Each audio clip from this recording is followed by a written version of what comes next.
like to give everybody out there listening a very warm White Cat welcome, because you're tuned in to the White Cat Outdoors podcast.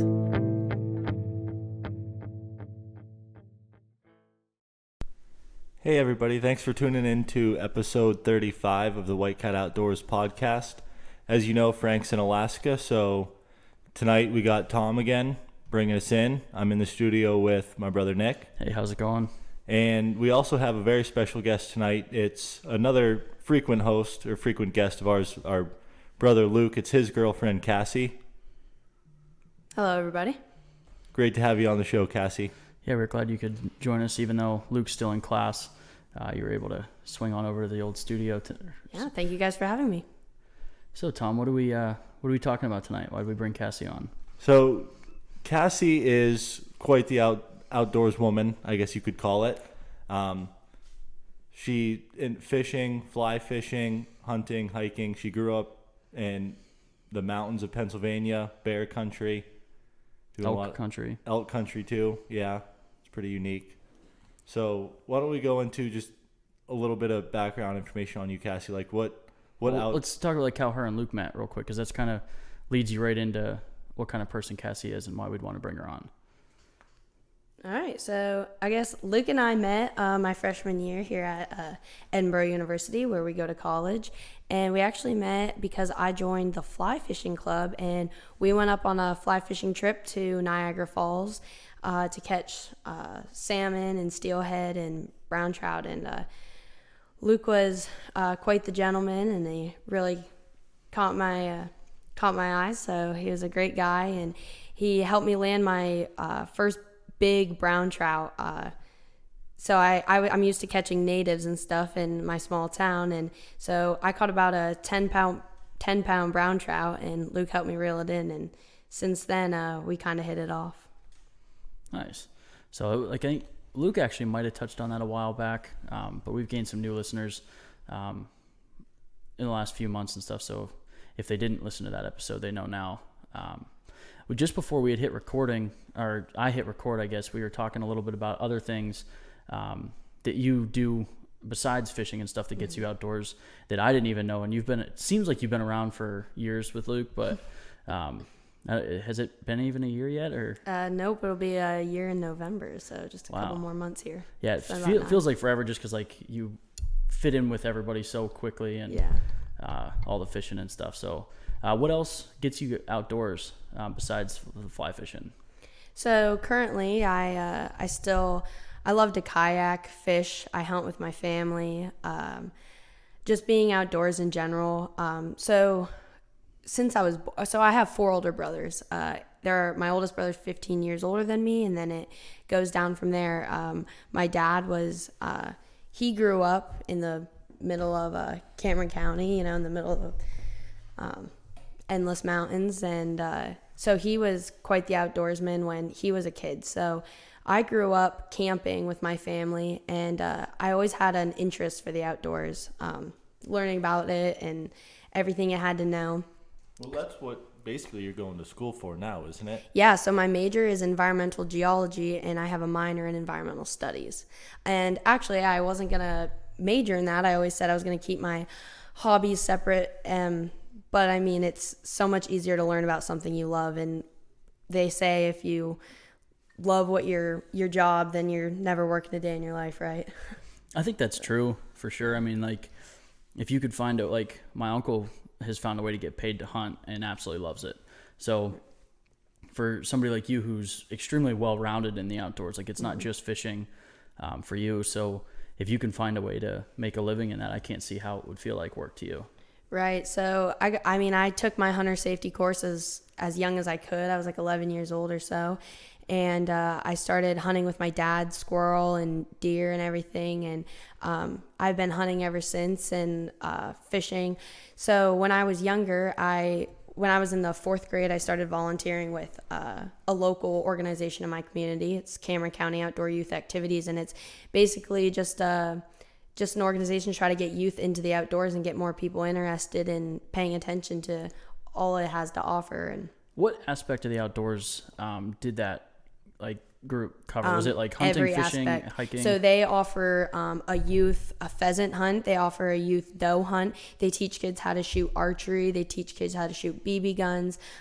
They do everything. They go around to elementary school, middle school, and like other areas like during festivals and stuff, and they teach them about whitetails or different fish or furs or like aging of deer teeth, like everything. So it's quite the amazing organization, and I love to be a part of it. So I started volunteering for that when I was in the 4th grade all the way up until my senior year, and I mean I still am an active part of the group, but I grew up going to traveling around with him.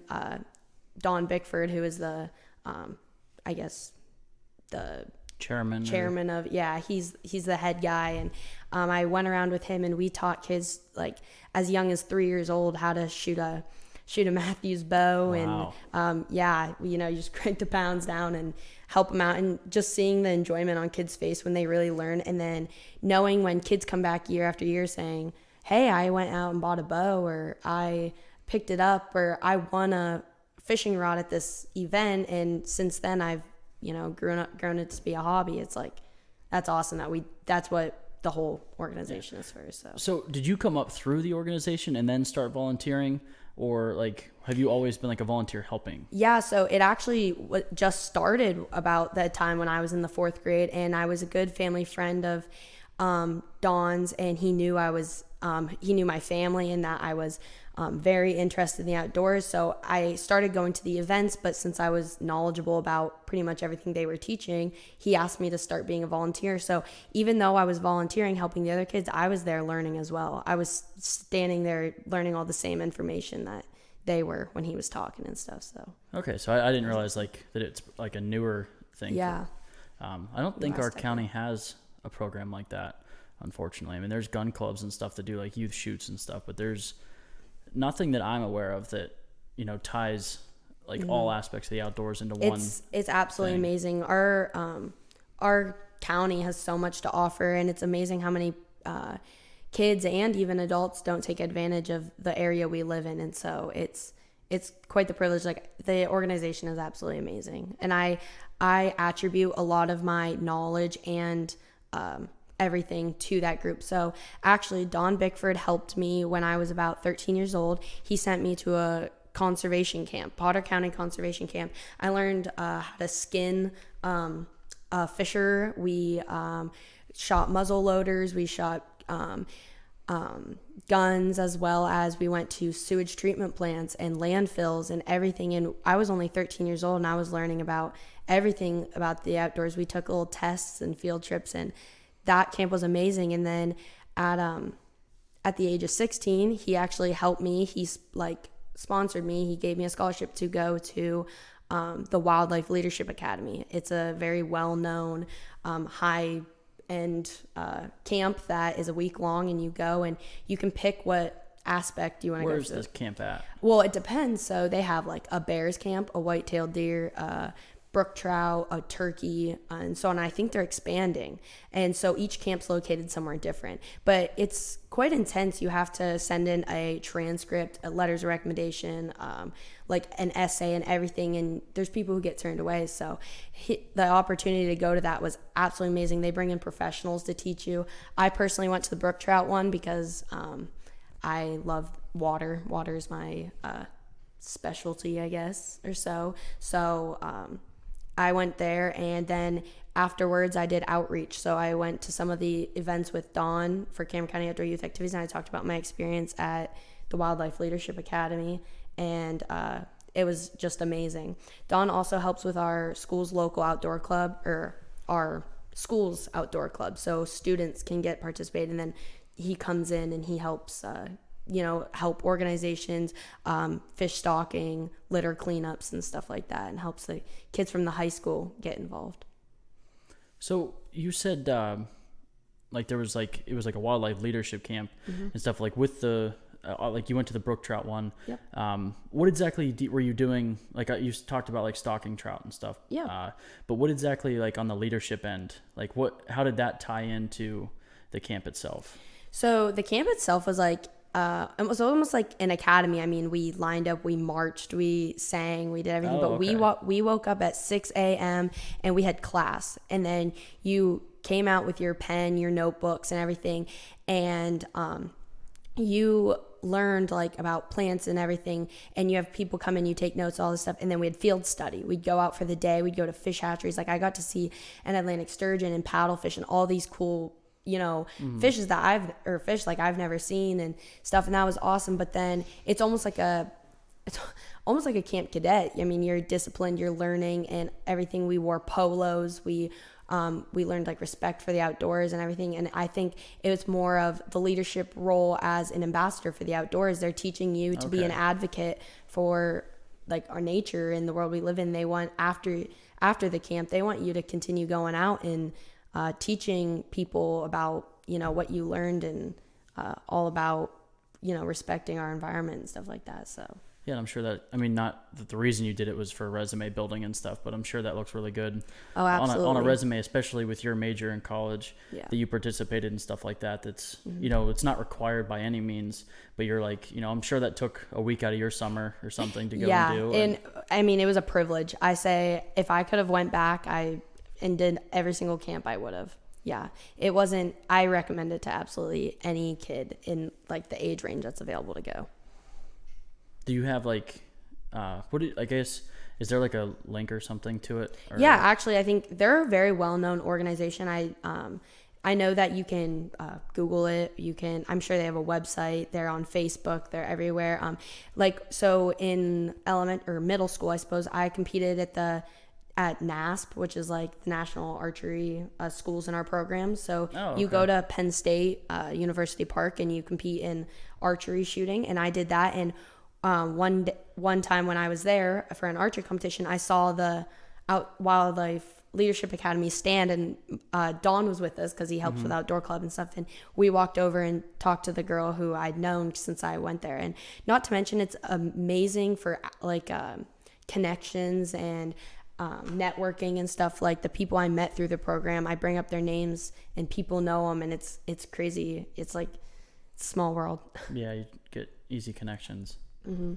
So another thing I wanted to talk about, like we had touched a little bit on it, like the kayaking and stuff, and you said you were like competitively like racing with kayaks, and that was interesting to me because like I can barely keep the thing like up without tipping over or something. So like what got you, like how did you get involved into racing kayaks, and like that's kind of a funny like story. The rivers, or like if there's like a track, almost like a water track, or however that works. Right. So when I was young, I went to 4-H camp, and they had boats out there on the pond, and I was like, I want to take one of those kayaks, and started kayaking. I loved it. So the next Easter, my dad bought me just an 8-foot Pelican, lake kayak, and I started kayaking. Well, my county actually has an annual kayak and canoe race every year. It's a 12-mile race, and there's actually a 2-mile youth event one, but you can do the 12-mile one if you want. So at the raw age of 12, I said, Dad, I want to go 12 miles down the creek in my kayak. Have you done like any long distance kayaking prior to the 12-mile race you just signed up for? Absolutely not. But I was, I did gymnastics and I did track and field. I did everything. So I was you were like in shape, so it wasn't I was ready to go. I didn't say no to anything. So I was like, Dad, I'm going to do it. My dad said, okay, there's other racers, there's people along the way. So he was like, okay. And I got in and I ended up winning my age category, 12 miles in 2 hours. And this is in a very heavy, not racing kayak. So I remember like being so happy that I had finished. Well, of course, people who come here, there's a couple rookies and stuff, people just doing it for fun. There's a lot of professionals who travel around everywhere. They probably have like the big, long racing kayaks. They do. And we actually, afterwards you go to this award ceremony and you get these paddles and stuff. And the guy who runs it, and along with some other girls from, her name was Teresa, she's from Brookville, they actually came up to me and they were like, they're like, wow, that's really cool. What got you interested? Blah, blah, blah. And they took my name. Well, the next year I came back, I did the 12-mile race again, and then my time went down. So they started inviting me out to like places like Warren, PA, Brookville, Cook's Forest, like all these places. And they started bringing boats for me to use. I would show up with my little one and they'd say, how about you try this 12-foot one? And A little narrower, probably. yeah, and it was a little bit harder. I started racing stand-up paddle boards in Lock Haven, and So this is like almost like the surfboard kind of looking thing. And C1s, which is one-person canoes and all this stuff. So then she asked me, she said, how about you start meeting us in this local area where they practice? I started showing up to actual kayak practicing in canoe. We'd go down the creek, but then we'd turn around and we'd go up the creek. So I was paddling upstream, and that's what I was like practicing. It's like conditioning, I guess. Yeah, and so I started doing more, but unfortunately, moving on with gymnastics, I went up in levels and stuff, and I just didn't have time for it anymore. But we grew up with family that was in gymnastics, and basically, if you want to take that it was seriously, your life. Yep. Oh yeah, you like soccer, everything else just gets. I switched to like 5 days a week of training, so then I was like, I had to cut down a couple, and that was just one of the ones that didn't make the cut, unfortunately. But I still have my kayak, and I still love to do it for recreation. So do you so the races, are they all downstream? Yeah. Okay, I didn't know if there was any sort of but it like different classes or races or anything. So obviously they're usually in creeks, but like one year I did it, I want to say it was Cook's Forest, and the water levels were high, the creek was wide, and it was still water. And I remember just baking in the sun like, this is never going to end. And one year, our annual kayak canoe race, water was low, and they said, we're not doing this. So Cinemahoning Dam, we did a lap around. Well, the caps were coming up, and you're going almost like upstream of the dam, I guess, and that was pretty rough. But it was still a lot of fun and experience. And same thing, I met so many people through that. So do you do any fishing off your kayak now? I do sometimes. In my area, the creeks are a little bit narrower, I suppose. So it's not as needed, but lake I do sometimes. Yep. So I know you had talked like you're in Cameron County, and that's where like a lot of your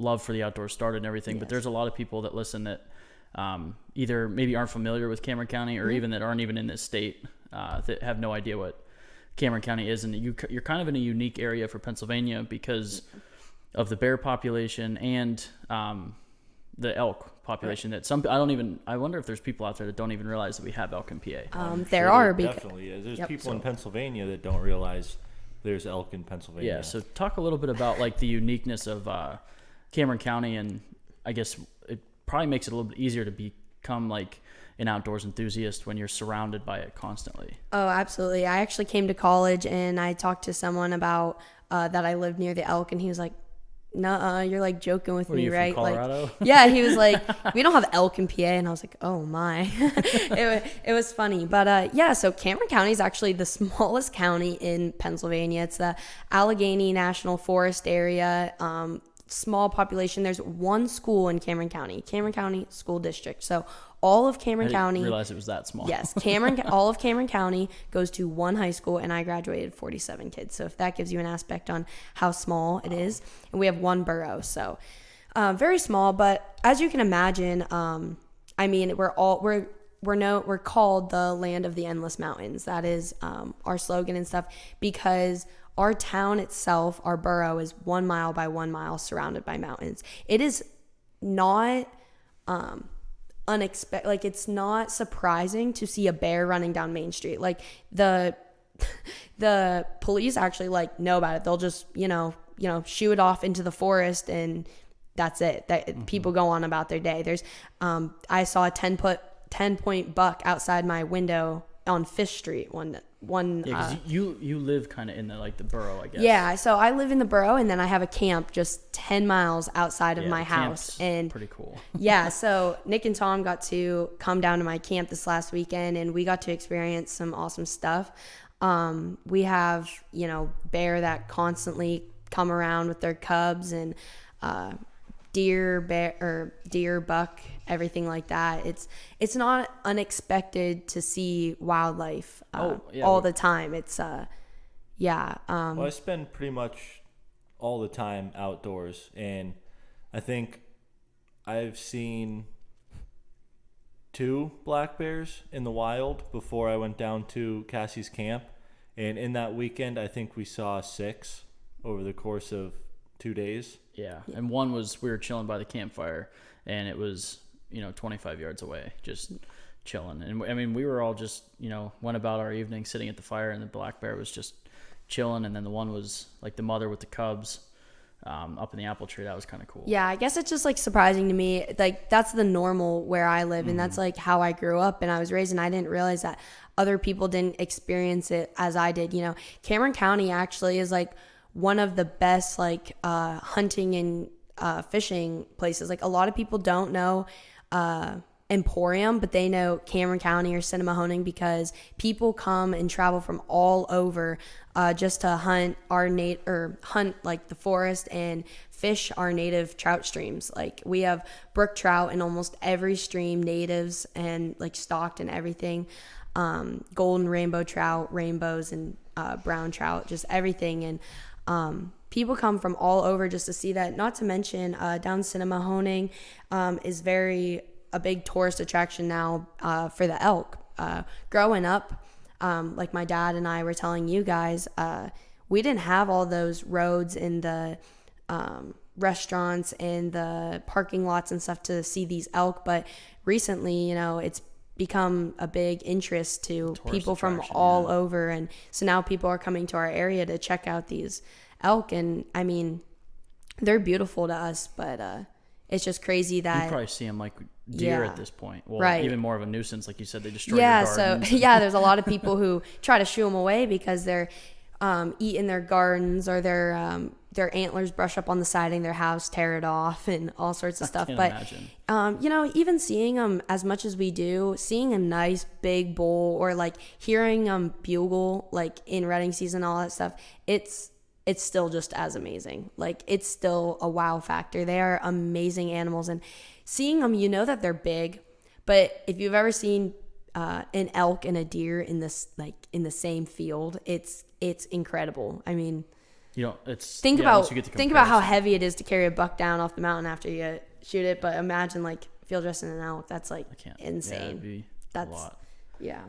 So you had talked about like how you guys are like one of the number one counties for like wildlife and fishing and stuff, and obviously like the elk is more of like a habitat thing, but do you think that like your the population in your area has a lot to do with the amount of wildlife you guys have there? Because like I noticed when we came down to your camp, like the crazy amount of whitetail that were just like chilling out with like right on the side of the road. Nobody, like they didn't shoo or anything. Absolutely. I mean, even we noticed during this pandemic, there was so many news reports about how just the low activity in all these cities have had deer and stuff coming out into the streets that people had never seen, like fox roaming around like towns and stuff. But I think everyone in my town is either accustomed to it, or we all have the same mutual respect for our wildlife, and we know that we're in their habitat. This is their land as much as ours. So so a lot of us don't bother them when they're just out doing their own thing. It's just another sighting for the day.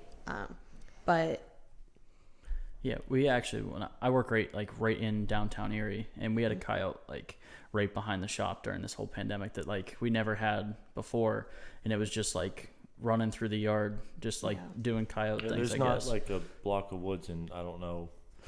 Yeah, because it's tough to describe if you aren't familiar with Erie, but like I'm like right in like the industrial parkway, right down 12th Street, and yeah, it's just like there's like one tree in our yard, and there's just a coyote running around. He was out there for like an hour, just I don't know, doing whatever. Yeah, so like it was like normal to me when I was growing up, like where my camp is and all, like, oh, don't leave your trash out or this and that because the bear's gonna come drag it up the hill. Like I couldn't tell you how many times we came up and we're like, oh, the cooler's gone and there's holes through the lids all drug halfway up the mountain. We had to go get Pepsi cans and stuff and it's like the bear's out. And I mean, even hunting season. So when I started hunting alone, I was like out in the middle of the woods alone, and knowing how much all this stuff is out there, it starts getting dark. Even sometimes I still get spooked out. I'm like, oh, you can psych yourself out so fast. Just this, seeing a bear in daylight's one thing, but just this past turkey season, I was going out and I was hiking up the mountain and I saw some eyes with my headlamp, and I was like, that doesn't look like deer. And just knowing that I was face to face with a bear, very, very close, I was a little I mean, it took think off that'd because, spook anybody for yeah, sure. but it's like, it doesn't surprise me that I saw it. It's like, Yeah. it's normal that bear was there. So Another thing that we didn't mention that you have to watch out for in your area is the rattlesnakes too. yeah, A lot of people don't realize that we have That's rattlesnakes I in was Pennsylvania surprised as when well. I started hunting snakes like 2 years ago, and the amount of people, one, that going and buying the license itself, people at the counter think it's not a thing. Like, you go and ask for your venomous snake permit, and the like guy or girl at the counter, I don't think we have that. And I'm like, I know you do, and I've walked them through the process both years now, to get to where it's at. And then I go, like, I show somebody a picture at the bar or at work or something, and they're like, you said you went this weekend, like, how far did you have to go for that? And I'm like, a lot closer than you think. Like, yeah. you can go a couple hours, and you're It's actually very Emporium. common. We actually host, right? Like, 15 minutes from my borough, like from the town, we hold a snake hunt, like where they. Are you talking about the rattlesnake roundup in Cinemahoning? Yep, Cinemahoning. There's a rattlesnake roundup, and people come from all over, and they say happy hunting. So this past summer, I actually interned with PennDOT, and I was a flagger, and it was like normal. They were like, yeah, if the rattlesnake comes out, just step over. So that's like another thing with earlier when I was talking about the Cameron County Outdoor Youth Activities.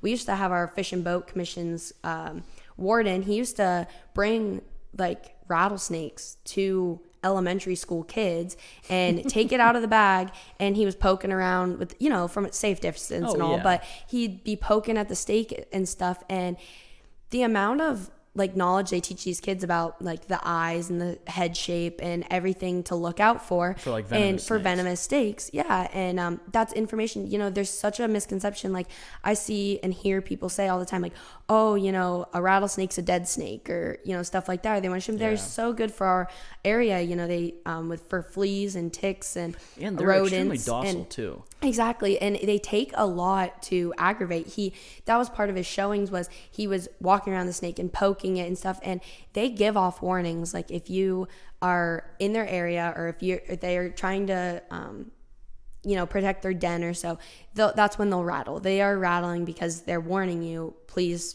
don't come around. I think there's been one, or I want to say two bitings in the past 20 years or so, and usually or maybe I want to say deaths or something like that, but I don't know. Even so, like, a lot of times when people do get bit, it's because they actually physically stepped on the snake, didn't see it, and if that's gonna spook the snake and it's gonna strike or so, just like any. But other than that, rattlesnakes are very tolerant. They'll put up with a lot until they feel like they have to strike. We had a couple episodes ago, we had John Royer on, who he's kind of almost like the grandfather of snake hunting when it comes to like it being like publicly known and stuff. Like, he was snake hunting before snake hunting was cool.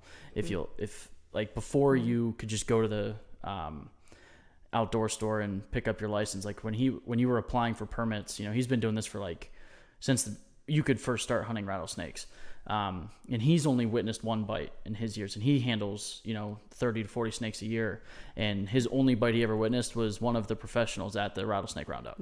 So there's not we've handled almost 40 snakes, and they don't want to bite by any means. We've had what we consider an aggressive snake, but they don't bite or anything. And what a lot of people don't know either is the most dangerous ones are actually young ones. They can't control their venom. So the younger snakes, the babies and stuff, they're actually the ones that you want to look out for, because they can release a whole.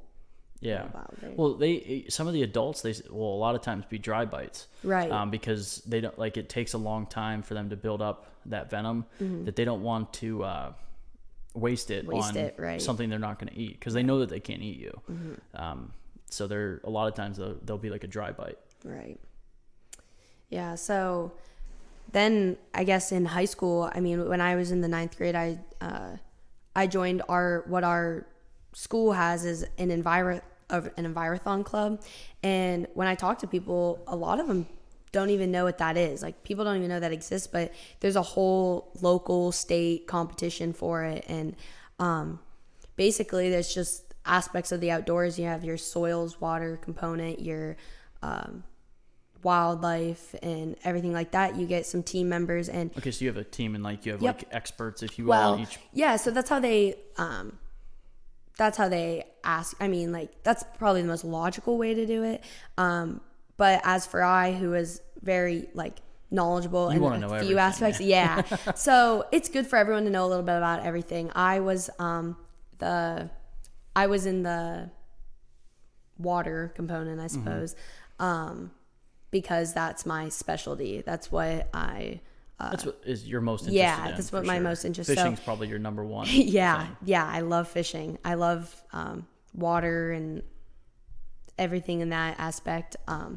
So you get a team of 5 people, and everyone kind of picks their category, I suppose, and then you go to your local competition, which is people within like your district or so, surrounding counties, and the winner of each county goes on to the state competition, and you actually take like actual tests, and it's dealt by the DCNR and the Fish and Game Commission, Okay. and those are the people who come in, and then they have components like they put out bird calls and toad calls and frog calls or frog calls or so, and you need to know the sound, and you have to match the sound to the bird or match the sound to the frog, and you need to know the calls, and you need to know the furs, feces, skulls, everything like that, and it's blank, and they have you listen or look at or so, and then you have questions on a test that's about amount of orange you have to wear during hunting season, or just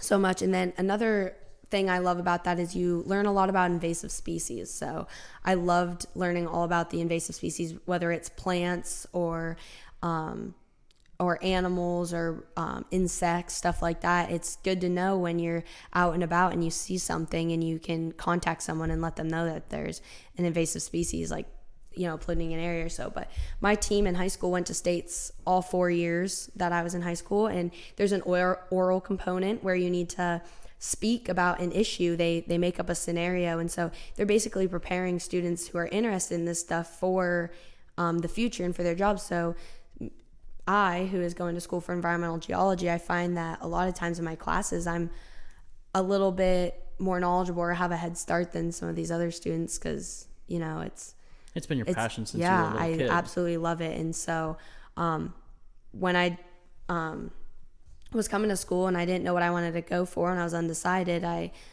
was taking some general education classes, and I had to take it was like an environmental science class, and I just rocked the class, and I was like, I loved taking it and I loved learning about it, and I was like, if I can be passionate and other people can see that in my career choice, then it'll be worth it to me. So Nice.